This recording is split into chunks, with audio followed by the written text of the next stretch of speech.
और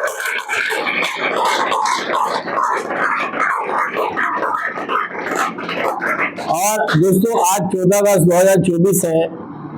हमारी जीएफटी तो ये कहती है कि हमें सीमाओं से अपनी बाहर आना चाहिए, और इस बात को भी हम समझना चाहेंगे कि कौन सी हमारी सीमाएं हैं और कहाँ हमको बाहर आना है, क्यों आना है। और आज हम बात करेंगे 15 अगस्त की भी। 15 अगस्त सन 1947 को हमारा भारत देश आजाद हुआ था, और हमने पहले मुगलों से उन्होंने हमारे पे राज किया। किसने किया? मुगल भारत के नहीं थे। कौन थे ये डाकू थे। कुछ हमारे देश के कुछ राजाओं ने उन डाकुओं से कांटेक्ट किया दूसरे राजाओं को हराने के लिए। नहीं, पूरा 5 मिनट की बनने दो।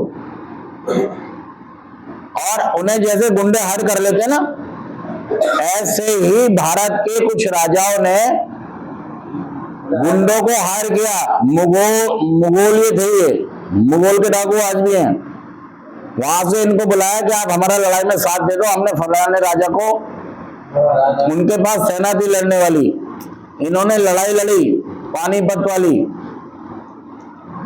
और जब वो वहां से आए लड़ाई करते हुए, तो भाई साहब इन्होंने उन राजाओं पे भी कब्जा कर लिया, और तब से फिर अपना विस्तार और पूरा कब्जा उनको मंगोलिया कहते थे। फिर अंग्रेज आ गए। फिर अंग्रेजों ने क्या किया? अंग्रेजों ने उनको भगा दिया और भारत वालों को बेवकूफ बना के कब्जा ईस्ट इंडिया कंपनी के नाम पर। और हमें ये लालच भी दिया गया कि हम तुम्हें मुगलों से आजादी दिलाने की आती, उन्होंने फिर बेवकूफ बना दिया, उन्हें भगा के खुद बैठ गए। फिर हमारा देश फिर गुलाम। 1857 में पहली आजादी की बड़ी लड़ाई लड़ी गई, लेकिन हमें सफलता, क्योंकि बहुत सारे हमारे देश के राजा अंग्रेजों के साथ गद्दारी की, उन्होंने भारत के साथ गद्दारी की, अंग्रेजों के साथ मिल गए वो। उस वजह से फिर हमें आजादी नहीं मिली। और फिर वो लड़ाई छोटी बड़ी कई लड़ाइयां फिर, और बहुत सारे हमारे वीर शहीद हुए, बहुत सारे क्रांतिकारी लोग पैदा हुए। ये युद्ध चलता रहा, लेकिन आजादी नहीं मिल रही थी। आखिरकार बहुत सालों बाद बहुत सारे नेताओं ने, उनके बलिदान काम आए, नौजवानों के बलिदान काम आए, और 15 अगस्त सन 1947 को अंग्रेजों को जाना पड़ा। बहुत सारे नेता हैं, हम यहाँ नेताओं के नाम नहीं लेंगे तो कंट्रोवर्सी होती है।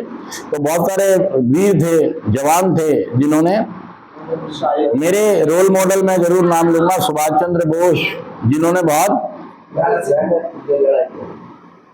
जज्बे के साथ, तैयारी के साथ, हाँ, और आजाद हिंद फौज में, तुम मुझे प्रोग्राम भी कह रहा है, तुम मुझे समय दो, मैं तुम्हें, तुम कह रहे हम कुछ नहीं देंगे, रिकवरी दे दो। और सुभाष चंद्र बोस ने बोला था कि तुम मुझे, लाल बहादुर शास्त्री, पटेल साहब, मतलब बहुत सारे काबिल नेता, और जिन्होंने भारत के लिए कुर्बानियां दी, और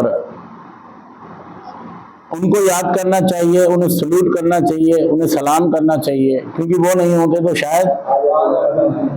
और मैं आप सबसे ही कहना चाहूंगा कि अगर आप नशा मुक्त हो जाते हो तो आपकी इस एक प्रयास को भी देशभक्ति का नाम ही दिया जाएगा। सच कह रहा मैं, जोड़ कह रहा। अगर आप नशा मुक्त हो जाते हैं, क्योंकि आप अपने देश के लिए तो छोड़ो, आपको अपने परिवार के लिए भी। तो ये कार्यक्रम क्या कह रहा है? ये कार्यक्रम क्या कह रहा है आपसे? ये कार्यक्रम ये कह रहा है कि देखिए, मैंने अपनी सीमाएं बना ली है। क्या बना ली है? सीमाएं क्या है मेरी? मतलब जुगाड़ करो। क्या है? और क्या करो? नशा ढूंढो। क्या करो? और क्या करो? सच करो, जोर करो, बताइएगा। हमारी सीमाएं हो गई हैं, इसी में जी रहे हम, इसी में, इससे बाहर